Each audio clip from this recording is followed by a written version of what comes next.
Hello everyone, I hope you all are doing well and I wish you all the best. आपकी stock market की journey अच्छी जाए, आप अच्छे पैसे कमा पाओ guys. And thank you so much for watching my YouTube channel videos. So वैसे आज की एक्सपायरी की बात करें तो निफ्टी की थी, लेकिन बहुत ही ज़्यादा देखा होगा कि कुछ मार्केट खास कोई मूवमेंट इतनी दी नहीं। एंड यस, आप 3-4 दिन से देख रहे होंगे कि वैसे भी इंडाइसिस जो है वो इंडेक्स इस तरह से परफॉर्म कर रहे हैं कि थोड़े स्टॉप लॉस के चांसेस ज़्यादा बन रहे हैं। सो बी केयरफुल, ध्यान से ट्रेडिंग करिए गाइस। बट आई होप कि आपने कुछ पैसे कमाए होंगे आज। अब आने वाला है नया IPO Usha financial services limited का। चलिए आईपीओ डिटेल्स देखते हैं। आईपीओ डेट जो है वो 24 अक्टूबर 2024 से लेकर 28 अक्टूबर 2024 तक है। फेस वैल्यू 10 रुपये पर शेयर। प्राइस बैंड 160 रुपये से लेकर 168 रुपये पर शेयर है। लॉट साइज़ 800 शेयर्स का है। टोटल इशू साइज़ 58,60,000 शेयर्स, करीब 98 करोड़ 45 लाख रुपए कंपनी कलेक्ट करने वाली है इस टोटल इशू साइज से। और गाइस सारे के सारे फ्रेश इश्यूज़ है। एक भी शेयर ऑफर फॉर सेल मतलब ओएफएस के ज़रिए नहीं आएगा। सो ये जितने भी पैसे कलेक्ट हो रहे हैं आप देख सकते हो फ्रेश इश्यूज से 98 करोड़ 45 लाख, वो सीधे सीधे कंपनी के अंदर यूज़ ग्रोथ डेवलपमेंट एक्सपांशन कुछ करनी है, कुछ बिजनेस के रिलेटेड कुछ भी परचेजिंग करनी है या बोरोइंग्स चुकानी है, वॉट एवर जो कंपनी मैनेजमेंट प्रमोटर्स डिसाइड करेंगे बेस्ट यूज़। क्योंकि ऑफ़र फॉर सेल के ज़रिए जब पैसे कलेक्ट होते हैं तो वो पैसे प्रमोटर्स के पास जाते हैं। वो उनका जो भी करे, मतलब एक तरह से समझ लो कि वो इस दुनिया में कोई दूसरी ज़मीन की खरीदी करे या वो पैसे से नया बिज़नेस स्टार्ट करे या वॉट एवर, लेकिन वो कंपनी के अंदर नहीं जाते हैं। सो गाइस, अब basis of allotment 29 October 2024, initiation of refunds 30 October 2024, credit of shares to demat 30 October 2024, listing date 31 October 2024, cut off time for UPI mandate confirmation शाम को 5 बजे 28 अक्टूबर 2024 है। Issue type book built issue IPO, listing जो है वो NSE SME पे guys होने वाली है। सो ये एक स्मॉल एंड मीडियम एंटरप्राइजेस का आईपीओ है, मेन बोर्ड आईपीओ नहीं है guys. And share holding pre issue 1,58,77,631, share holding post issue 2,17,37,631 है गाइस। सो आप ये जो शेयर होल्डिंग पोस्ट इशू का फिगर है उसमें से शेयर होल्डिंग प्री इशू का फिगर माइनस करते हो तो आपको फ्रेश इश्यूज़ के नंबर ऑफ शेयर्स मिलते हैं guys. Market maker portion 3,20,800 shares S corporate securities के बिहाफ पे अलग से रखे गए हैं गाइस, जो कि ये पर्टिकुलर आईपीओ के लिए मार्केट मेकर पोर्शन बने हुए हैं। अब रिटेल कैटेगरी में मिनिमम हो या मैक्सिमम एक लॉट के लिए अप्लाई करना है। 800 शेयर्स आएंगे, 1,34,400 रुपये गाइज आपको देने होंगे। एचएनआई कैटेगरी में मिनिमम 2 लॉट के लिए अप्लाई करना है। 1,600 शेयर्स आएंगे, 2,68,800 रुपये गाइज आपको देने होंगे। एंड गाइज रिजर्वेशन अगर देखें तो एंकर इन्वेस्टर्स इन्वॉल्व है। सो लेकिन उसकी बात करेंगे हम बाद में, डिटेल्स में आएंगे। सो यहाँ पर एक बात ध्यान रखिएगा कि एसएमई स्टॉक है तो इसमें सिर्फ लॉट्स में डील होगी, सिंगल सिंगल शेयर्स आप खरीद या बेच नहीं पाओगे। प्लस लॉट साइज़ जो है जैसे कि यहाँ पर 800 है, ये मतलब ये आईपीओ के लिए, तो लिस्टिंग के बाद ये लॉट साइज़ जो है वो चेंज होने के भी चांसेस होते हैं गाइस। एंड बड़ी अमाउंट लगती है, 1 लाख से ऊपर की 1.5 लाख तक एक लॉट आईपीओ अप्लाई करने की अमाउंट लगती है मैक्सिमम। सो इस बात का ध्यान रहे, क्योंकि आपको पता होगा, सुना होगा आपने कई बार कि एसएमई स्टॉक काफ़ी रिस्की होते हैं। पैसे बने तो भी बहुत धुआंधार पैसे बन जाते हैं, लेकिन अगर वॉश आउट हुए तो वो भी उसकी स्पीड भी उसी तरह से होती है गाइस। सो गाइज अब मार्केट मेकर शेयर्स ऑफर्ड जो है वो 3,20,800, जो परसेंटेज वाइज 5.47% है। QIB shares offered 11,08,000, NI shares offered 8,31,000, retail shares offered 19,39,200। And मिला जुला के ये टोटल जो है शेयर्स ऑफर करे गए हैं उसका बाइफर्केशन यहाँ पर दिया तो वो 58,60,000 शेयर्स है, जो कि 100% है। जो हमने देखा टोटल इशू साइज़ 58,60,000, तो उसका ये बाइफर्केशन दिया है।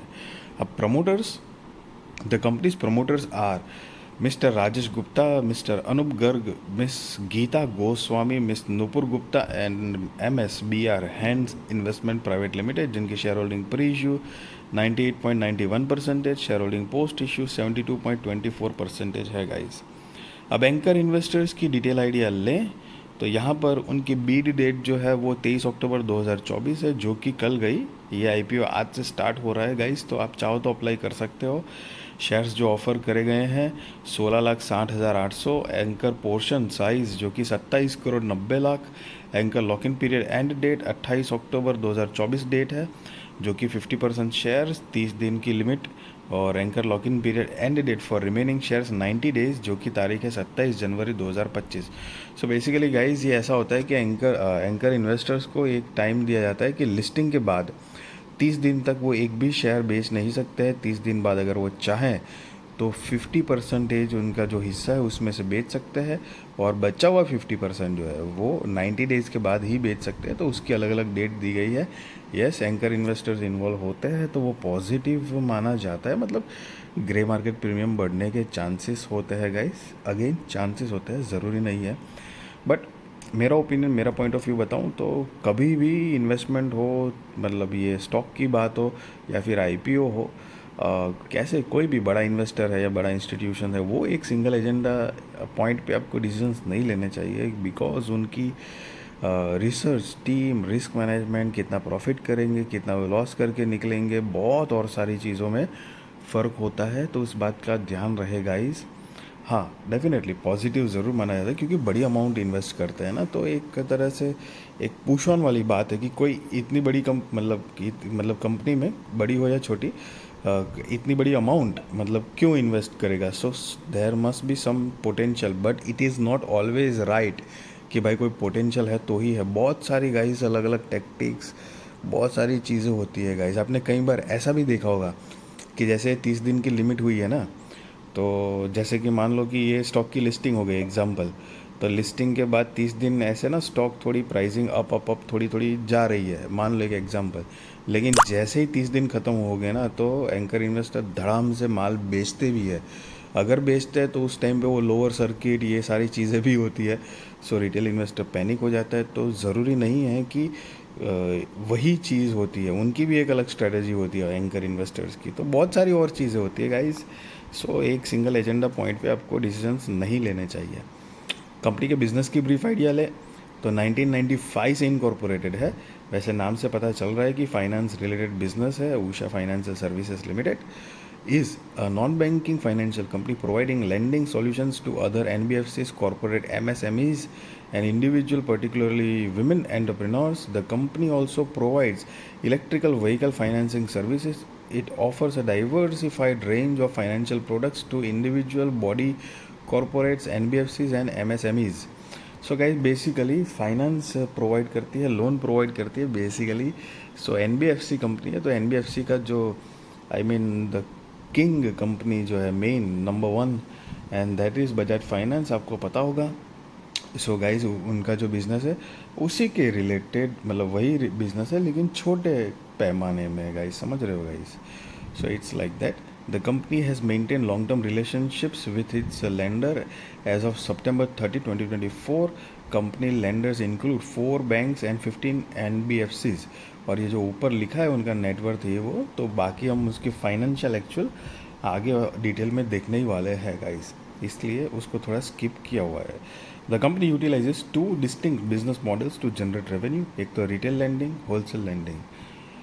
The product portfolio of the company consists of following: loans to other NBFCs and corporates, green financing, electrical vehicle financing, MSMEs focusing on small entrepreneurs, and साथ में कुछ competitive strength है। और as of अक्टूबर 2024 कंपनी के पास total 43 लोगों की team है, मतलब एम्प्लॉयज़ है, जो कि अलग अलग डिपार्टमेंट में काम करते हैं गाइस। अब अगर फाइनेंशियल्स की बात करें तो यहाँ पर 31 मार्च 2022, 23, 24 एंड 30 जून 2024 के फाइनेंशियल्स दिए हैं गाइस। ये जो जून 2024 वाला फाइनेंशियल्स है वो हम नहीं काउंट करेंगे, क्योंकि वो फुल ईयर का नहीं है। तो फुल ईयर का जो है मार्च 2022, 23, 24 का, वो देख लेते हैं कि कंपनी ने क्या प्रोग्रेस किया है बेसिकली। सो असेट जो है वो गाइस, ये सारे फिगर लैक्स में है, मैं आपको करोड़ में कन्वर्ट करके बता रहा हूँ। सो असेट जो है वो 31 मार्च 2022 में 164 करोड़ 28 लाख रुपए के आसपास थी, जो कि 31 मार्च 2024 में बढ़कर 335 करोड़ 85 लाख रुपए के आसपास हुई है। रेवेन्यू 25 करोड़ 31 लाख रुपए से बढ़कर 63 करोड़ 96 लाख रुपए के आसपास। Profit after tax 4 crore 14 lakh रुपए से बढ़कर 13 करोड़ 44 लाख रुपए के आसपास। नेटवर्थ 47 करोड़ 67 लाख रुपए से बढ़कर 106 करोड़ 2 लाख रुपए के आसपास। Reserves and surplus 41 crore 9 lakh रुपए से बढ़कर 90 करोड़ 14 लाख रुपए के आसपास। टोटल बोरोइंग्स 97 करोड़ 23 लाख रुपए से बढ़कर 181 करोड़ 28 लाख रुपए के आसपास है गाइस। अब यहाँ पर देख सकते हैं अमाउंट इंडेक्स लिखा हुआ है गाइस। यहाँ पर अगर फाइनेंशियल्स की बात करें गाइस तो एक तरह से समझो कि डिसेंट ग्रोथ है। रेवेन्यू, प्रॉफिट, नेटवर्क, रिजर्व सारी चीज़ें ग्रोइंग मोड में है, लेकिन साथ में बोरोइंग्स भी उसी तरह से बढ़ रही है। हालांकि मैं आपको बताना चाहूँगा यहाँ पर कि आप जनरली कभी नोटिस करना, जो भी बैंकिंग सेक्टर रिलेटेड या ऐसा फाइनेंस सेक्टर रिलेटेड किसी भी कंपनी का बिजनेस होगा ना, तो मेजॉरिटी ऑफ द टाइम उनको मतलब लोन होगी उनके ऊपर। तो वो लोन एक एजेंडा पॉइंट पे भी आपको जज नहीं करना चाहिए कि बड़ी लोन है, इतनी सारी लोन है, कर्जा बहुत है, मतलब कैसे चुकाएंगे, ये वो बहुत सारी चीज़, प्रॉफिटेबिलिटी रेशियो भी बहुत सारी चीज़ होती है, देखनी होती है। कंपनी का मार्केट कैप 365 करोड़ रुपए के आसपास का है। तो ROE 9.29%, ROCE 12.02%, debt to equity 1.7, RONW 9.29, PBV 24 है गाइस, और EPS pre IPO 8.47, post IPO 9.28, PX pre IPO 19.83, post IPO 18.11। और ये जो नोट है वो उन्होंने EPS pre IPO and post IPO कैसे कैलकुलेट किया है उसके बारे में गाइस बताया हुआ है। अब कंपनी का ऑब्जेक्ट ऑफ इशू देखे, मतलब IPO लाने के रीजंस, तो कि augment the capital base of the company, and दूसरा general corporate purpose. So guys, just be responsible trader, be responsible investor, value your money guys, and I really wish you all the best. आपकी stock market की journey अच्छी जाए, आप अच्छे पैसे कमा पाओ गाइस। एंड यस, कोई भी प्रकार का मतलब बाय और सेल का रिकमेंडेशन नहीं दे रहा हूँ, ना ही मैं आपको ये बता रहा हूँ कि आप IPO में अप्लाई करो या ना करो। That is also depend on your risk, research, financial adviser को पूछ कर करना गाइस। वैसे कंपनी के प्रोफाइल की बात करें तो बिज़नेस मॉडल मतलब ठीक है, डिसेंट है, बिज़नेस ग्रोइंग मोड में है, बाकी सारी चीज़ें भी ठीक ठाक है, डिसेंट SME के हिसाब से। बट मार्केट जो है वो मार्केट बिल्कुल सपोर्ट नहीं कर रहा है आजकल। आप देख रहे होंगे कि लगातार कहीं ना कहीं थोड़ा मोटा ऊपर की साइड से स्टार्ट होकर नीचे की तरफ ही आ रहा है मार्केट, समझ रहे हो। और काफ़ी सारे लोग बोल रहे हैं कि मार्केट का डाउन ट्रेंड स्टार्ट हो चुका है, ये वो फलाना ढिमका, तो हज़ार तरीके की बातें हैं गाइस। क्योंकि होता है कि जब मार्केट अप ट्रेंड में है ना, तो एक लिस्टिंग गेन के चांसेस बढ़ते हैं। मैंने मतलब कई बार आपने देखा होगा कि नॉर्मली या तो थोड़ा साइड अप टाइप का ट्रेंड हो या फुल्ली अप ट्रेंड हो, तो उस टाइम पे कंपनी चाहती है कि अपने IPOs लाए ताकि उनको दोनों तरफ से विन विन सिचुएशन मिले, लिस्टिंग गेन भी मिले, मतलब और उनको भी एक अच्छी लिस्टिंग मिले दोनों तरफ में। मतलब आई मीन टू से जो IPO अप्लाई कर रहे हैं तो दोनों खुश, उस टाइप की कोशिश करते हैं। लेट्स सी क्या होता है guys, and just be responsible trader, be responsible investor guys. Video अच्छी लगी तो ज़रूर लाइक शेयर सब्सक्राइब करिए, आपके सारे कॉन्टैक्ट के साथ भी मेरी डिटेल चैनल शेयर करिए ताकि उनकी भी स्टॉक मार्केट की जर्नी और भी ज़्यादा कॉन्फिडेंट, सक्सेसफुल और अवेयर हो पाए guys. Thank you so much for watching this video.